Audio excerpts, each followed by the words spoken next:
Friends అందరికీ నమస్తే. అందరూ ఎలా ఉన్నారు? నేనైతే చాలా బాగున్నానండి. ఈరోజు మన వీడియో వచ్చేసేమంటే ప్రజెంట్ మనం వచ్చేసి తమిళనాడులో ఉన్నటువంటి కన్యాకుమారి అనే ప్లేస్కి వచ్చాం. దీన్ని వచ్చేసేమంటే త్రివేణి సంగమం అని కూడా అంటారు. అంటే ఇది వచ్చేసేమంటే మన భారతదేశంలో చిట్ట చివరన ఉంటుంది. ఇక్కడ మొత్తం 3 సముద్రాలు అయితే కలుస్తాయి. ఇక్కడ వచ్చేసేమంటే సన్ రైజ్ కోసం, అంటే మార్నింగ్ అయితే ఇక్కడ ఉన్నాను. ఇక్కడ ఎర్లీ మార్నింగ్ వచ్చేసేమంటే సన్ రైజ్ కోసం అయితే ఇక్కడ వెయిట్ చేస్తున్నాం. వెనక చూడండి, అక్కడ ఒక మెమోరియల్ ఉంది కదా, అక్కడ నుంచి వచ్చేసేమంటే సన్ రైజ్ అయితే వస్తుందంట. ఇప్పుడు మనం అయితే సన్ రైజ్ అయితే చూద్దాం. అంటే లైట్గా మబ్బు ఉంది కాబట్టి అది సన్ రైజ్ వస్తుందో లేదో తెలియదు. అక్కడ వెనక నుంచి చూడవా, అది వచ్చేసేమంటే వివేకానంద స్టాచ్యూ అంటారంట. అక్కడ కూడా ఏమంటే షిప్లో వెళ్ళొచ్చు. వీలైతే అయితే ఖచ్చితంగా అయితే అక్కడ కూడా వెళ్దాం. ఓకేనా? ఇప్పుడు మనమైతే ఏమంటే ఈ సన్ రైజ్ అయితే చూద్దాం. దీనికోసం చాలా మంది అయితే ఇక్కడ వెయిట్ చేస్తున్నారు. వాళ్ళని చూసేసి తర్వాత వచ్చేసి మనం ఆ సన్ రైజ్ అయితే చూద్దాం. ఒకసారి వీళ్ళంతా చూడండి, సన్ రైజ్ కోసం వెయిట్ చేస్తున్నారు.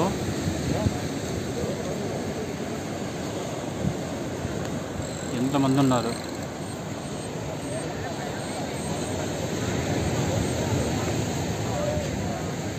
ఇప్పుడే బ్యాక్ సైడ్ చూస్తున్నాం కదా, సన్ రైజ్ లైట్గా వస్తుంది.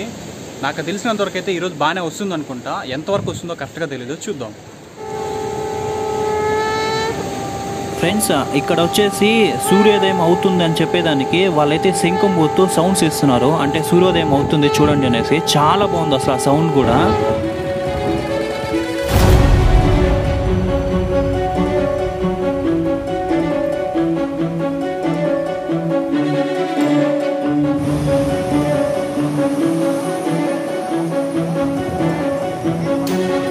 ఫ్రెండ్స్ చూస్తారు కదా సన్ రైజ్ ఎలా ఉందో. నేనైతే ఏమనుకున్నానంటే సన్ రైజ్ అసలు వస్తుందని కూడా నేను అనుకోలేదు. లైట్గా మబ్బునుంది. అంటే మబ్బు ఉంటే అసలు రాదు. ఇంతకుముందు నేను ఒకసారి ఇక్కడికి వచ్చాను, మబ్బు ఉండడం వల్ల అసలు పూర్తిగా అయితే కనపడలేదు. ఈసారి కూడా అలా అవుతుందేమో అని కొంచెం భయపడ్డాను. అయినా కానీ సూపర్గా అయితే వచ్చింది.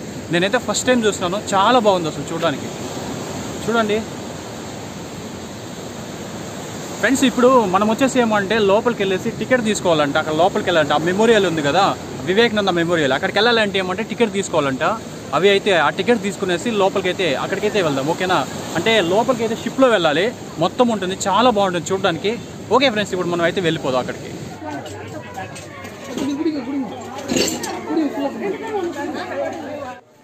ఫ్రెండ్స్, ఇక్కడ టికెట్ తీసుకోవడానికి జస్ట్ ఒక చిన్న లైన్ ఉంటుంది. ఆ లైన్లో వెళ్ళేసి టికెట్ తీసుకోవాలి. 1 మెంబర్కి వచ్చేసి 50 రూపీస్ అయితే వాళ్ళు ఛార్జ్ చేస్తారు. ఇక్కడ మనం టికెట్ తీసుకున్న తర్వాత వచ్చేసి మనకైతే అక్కడ నుంచి అలో చేస్తారు. అంటే బీచ్లోకి అలో చేస్తారు.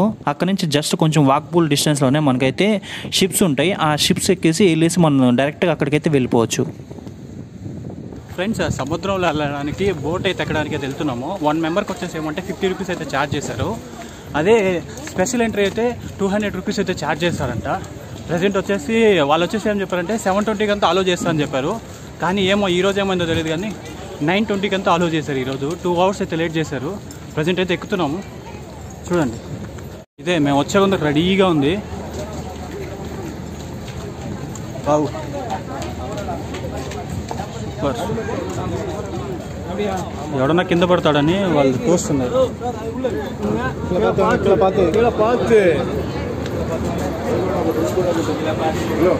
ఇలాంటి పెద్దది అయితే ఒకటి ఇచ్చారు. చాలా వెయిట్ అయితే ఉంది. ఇంకైతే స్టార్ట్ అవుతుంది. అంతా ఎక్కేస్తారు. గింబల్ అయితే పెట్టి వీడియో అయితే తినట్లేదు, జస్ట్ ఫోన్తో అయితే రికార్డ్ చేస్తున్నాను. ఇదైతే స్టార్ట్ అయింది, వెళ్తుంది.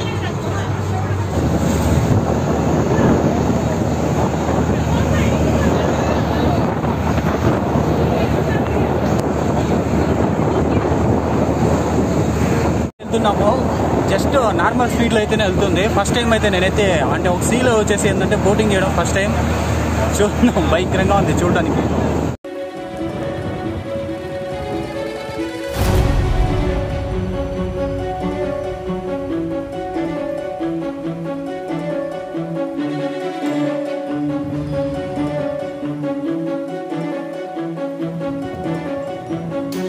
సక్సెస్ఫుల్గా వచ్చేసింది. ఇక నడిచెళ్ళేసి లోపలికి వెళ్ళి చూసి చూద్దాం. 2 ఉంటాయి ఇందులో. ఫస్ట్ దానికి అయితే తీసుకెళ్తున్నారు. ఇప్పుడు అది ఎలా ఉంటుందో పైన వెళ్ళి చూద్దాం. ఫీలింగ్ అయితే నిజంగానే సూపర్గా ఉంది. ఫ్రెండ్స్, ప్రజెంట్ అయితే సక్సెస్ఫుల్గా దిగేసాము. ఇప్పుడైతే వెళ్తున్నాము.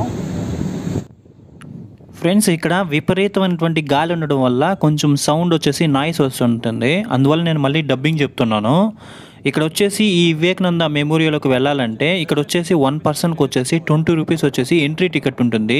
ఈ ఎంట్రీ టికెట్ తీసుకొని మనం పైకి అయితే వెళ్ళాల్సి ఉంటుంది. ఇక్కడ వివేకానంద మెమోరియల్లో ఏమంటే ఏదో టెంపుల్ ఉంటుందంట, లోపల పాదాలు ఉంటాయంట. అక్కడికి వెళ్ళాలంటే 20 రూపీస్ దర్శనం టికెట్ అయితే తీసుకోవాలి. మళ్ళీ టోటల్గా వచ్చేసి 70 రూపీస్ అవుతుంది 1 మెంబర్కి. ఫ్రెండ్స్, ఇప్పుడు మనం చూస్తున్నాం కదా, దాన్నే వివేకానంద మెమోరియల్ అంటారు. చాలా బాగుంటుంది పైన. అసలు జస్ట్ ఇక్కడ మన నుంచి వచ్చి కొన్ని స్టెప్స్ ఉంటాయి. ఈ స్టెప్స్ కొంచెం ఎక్కేసి మనం పైకి వెళ్ళామంటే ఇక్కడ వచ్చేసి మనకు ఫస్ట్ వచ్చేసి వివేకానంద మెమోరియల్ ఉంటుంది.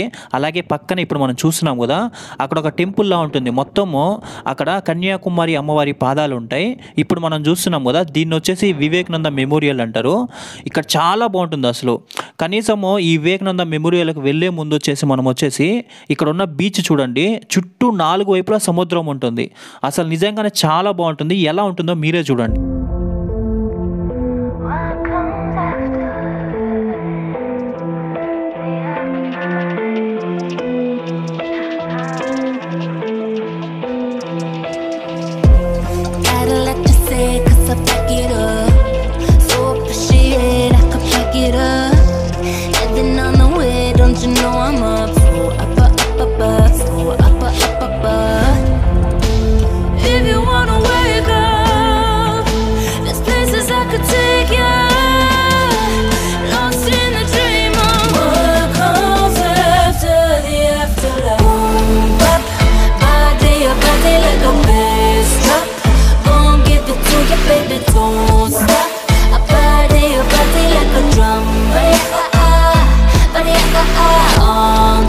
ఈ రాక్ మెమోరియల్ పక్కనే వచ్చేసి ఏమంటే ఒక ఫస్ట్లో మనకు చూపించేది వచ్చేసి ఏమంటే కన్యాకుమారి అమ్మవారి పాదముద్రలు ఉన్నాయంట.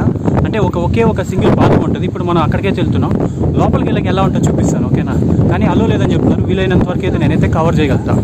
ఫ్రెండ్స్, ముందుగా మనం వచ్చేసి ఈ టెంపుల్లోకి అయితే వెళ్దాము. ఈ టెంపుల్లో వచ్చేసి కన్యాకుమారి అమ్మవారు అంటే పార్వతీదేవి శివుణ్ణి పెళ్ళాడడం కోసం ఇక్కడ తపస్సు చేశారంట.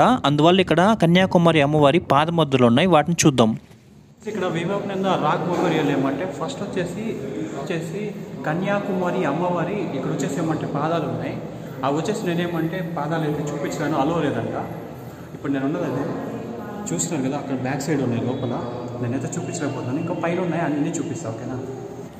ఫ్రెండ్స్, ఇక్కడ వీడియో అనేది అలో లేదు, కానీ నేను ఒక చిన్న కిటికీలో నుంచి చూపిస్తాను. చూడండి, లోపల అమ్మవారి పాదం ఉంటుంది. ఇప్పుడు మనం చూస్తున్నాం కదా, అదే అమ్మవారి పాదం.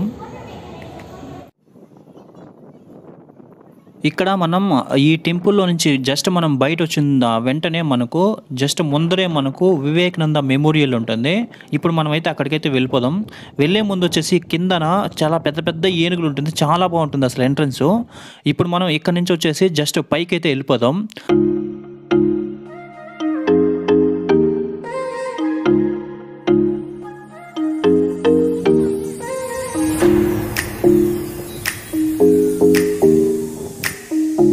ఫ్రెండ్స్, ఇక్కడ మనం పైకి వెళ్ళంగానే ఇక్కడ నుంచి కానీ చూసామంటే మనకు మొత్తం 3 సముద్రాలు కనపడుస్తాయి ఇక్కడ నుంచి. అంటే పైకి వెళ్ళంగానే చుట్టూ 4 వైపులా నీరు అనేది కనపడుస్తుంది. చాలా బాగుంటుంది ఇక్కడ నుంచి లొకేషన్. అంటే ఫొటోస్ తీసుకోవడానికి కూడా చాలా సూపర్గా ఉంటుంది ఇక్కడ నుంచి. ఫ్రెండ్స్, ఇప్పుడు మనం వెళ్తున్నది వచ్చేసి ఏమంటే వివేకానంద రాక్ మెమోరియల్ లోపలికి. ఇక్కడ చూడండి, ద్వారం అక్కడే ఉంది, కానీ లోపల ఫోటోగ్రఫీ నాట్ అలో అంట. వీడియోస్ అయితే తీయొద్దని చెప్పాడు, కానీ లోపలే ఉందో నాకు కూడా తెలీదు. ఫస్ట్ టైం కదా నేనైతే ఇక్కడికి వచ్చింది. లోపలే ఉందో చూద్దాము. వీలైనంత వరకు నేనైతే అడుగుతా పర్మిషన్. ఇచ్చాడంటే నేనైతే ఖచ్చితంగా వీడియో అయితే తీస్తాను. ఇక్కడ ఏంటంటే చుట్టూ 3 వైపులా సముద్రం ఉంది. ఒకే ఒక వైపు ఏంటంటే జస్ట్ ఇక్కడ ముందర చూస్తే మాత్రం మనకైతే అంటే మొత్తం 3 సముద్రాలు కలుస్తాయి కదా, అందుకే దీన్ని త్రివేణి సంగమం అంటారు. చూడడానికి అసలు నిజంగానే చాలా అమేజింగ్గా ఉంది. అసలు మాటల్లో చెప్పలేనంతగా ఉంది. చాలా అద్భుతంగా ఉంది అసలు వీడియో. నేనైతే చూడడానికి ఎలా ఉంది, వీడియోలో అయితే ఎలా ఉంటుందో నాకైతే అర్థం కావట్లే. చాలా బాగుంది. మొత్తం సముద్రం చుట్టూ 3 వైపులా ఎటు చూసినా సముద్రమే ఉంది. నేనైతే మామూలుగా మనం ఒక్క సముద్రం అయితే చూస్తుంటాం, కానీ 3 సముద్రాలు ఒకేసారి చూడాలంటే ఏదైనా ఒక దీవిలో ఉన్నట్టుంది మొత్తానికి నాకైతే. అంతే తప్ప అదిగాక దీంట్లో ఇంకో విషయం ఏమంటే మనం వచ్చేసి మన ఇండియా ఉన్నటువంటి కిందకి అంటే మన భారతదేశంలో ఉన్నటువంటి చిట్ట చివరి ప్రాంతంగా అయితే వచ్చాం. అంటే ఆల్మోస్ట్ మనం అయితే ఏంటంటే ఇండియాని క్రాస్ చేస్తాను అనమాట. అంటే ఇండియా లాస్ట్కి వెళ్ళి చిన్న పాయింట్ ఇది. అంటే ఒక సముద్రంలో ఉన్నటువంటి ఒక చిన్న దీవి, దాని మీద అయితే దీన్ని కట్టారు. దానిపైన అయితే నేనున్నా. నాకైతే చాలా బాగుంది చూడడానికి. అసలు తీయలేదు రాదా, అడుగు, అంత అవసరం లేదు.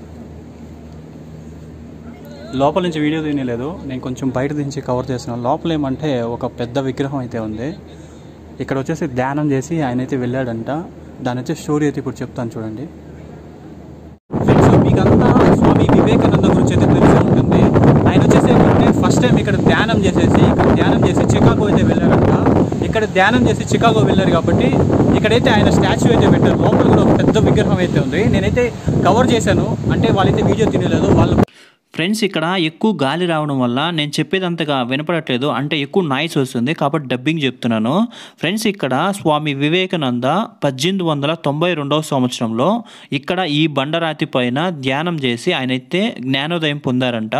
అందువల్ల 12 అడుగుల కాంస్య విగ్రహాన్ని ఇక్కడైతే వాళ్ళైతే పెట్టారు. ఫ్రెండ్స్, మనకు ఈ రాక్ మెమోరియల్ ముందు వచ్చేసి మనకు ఒక డైరెక్షన్ మ్యాప్ అయితే ఉంటుంది. చాలా బాగుంటుంది అది కూడా చూడడానికి. అంటే మనకు ఈస్ట్, వెస్ట్, నార్త్, సౌత్ ఇలా చూపిస్తుంది కదా డైరెక్షన్ మ్యాప్. అలాంటిది ఒకటి ఏర్పాటు చేశారు. చాలా బాగుంది చూడడానికి ఇది కూడా. ఇది వచ్చేసి ఒక డైరెక్షన్, ఒకటి వచ్చేసి north, south, east, west direction point. ఇది బ్యాక్ సైడ్ చూస్తున్నాం కదా, అంతా వాటరే. ఇందులో వచ్చేసి అరేబియా మహాసముద్రం, బంగాళాఖాతం, హిందూ మహాసముద్రం మొత్తం 3 సముద్రాలు కలిసాయి. అందుకే దీని వచ్చేసి త్రివేణి సంగమం అంటారు. ఇక్కడ 3 సముద్రాలు కలవడం వల్ల అలలు చూడండి అసలు ఎలా ఉందో. వాటర్ చూడండి తెల్లగా ఉంది అసలే. మొత్తం చూడండి చుట్టూ సముద్రమే, ఇటు చూసిన సముద్రమే. అక్కడేదో ఒక చిన్న దీవిలా ఉంది అక్కడైతే. ఫ్రెండ్స్, మనకు ఇక్కడ నుంచి కానీ మనం చూసామంటే ఇక్కడ మనకు వచ్చేసి కన్యాకుమారి అమ్మవారి టెంపుల్, అదేవిధంగా పక్కనే మనకు వచ్చేసి వివేకానంద మెమోరియల్. ఇక్కడ మనకు పక్కనే మనకు తిరువల్లూరు అనే కవి యొక్క స్టాచ్యూ ఉంటుంది అక్కడ చూడండి, కానీ అక్కడ మనకు అలో చేయలేదు. ఫ్రెండ్స్, ఇదైతే అయిపోయింది సార్ వివేకానంద మెమోరియల్. ఇదైతే అయిపోయింది వివేకానంద మెమోరియల్. ఇక్కడ నెక్స్ట్ ఇంకోటి వచ్చేసి అవతల పక్క ఒకటి ఉంది. దానికి తీసుకెళ్తారో లేదో తెలియదు. కొంతమంది తీసుకెళ్తున్నారని చెప్తున్నారు, కొంతమంది తీసుకెళ్లేదని చెప్తున్నారు. ఆల్మోస్ట్ తీసుకెళ్తే నేనైతే చూపిస్తా. ఎందుకైనా మంచిది బోట్ దగ్గరికి వెళ్దాం. బోట్ అయితే వచ్చేసినట్టుంది. బోట్ అయితే వెళ్ళిపోతా ఉంది, స్టార్ట్ అవుతా ఉంది. వాళ్ళు అర్థం చెప్తున్నారు. నెక్స్ట్ వచ్చే బోట్ వరకు వెయిట్ చేయాలి. ఇప్పుడు చూస్తే తెలిసిపోతుంది వాళ్ళు వెళ్తారో లేదో. బోట్ వస్తుంది.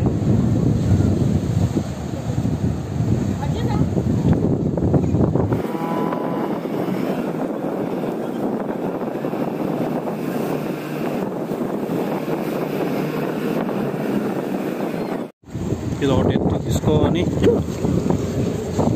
ఏదో ఒకటి.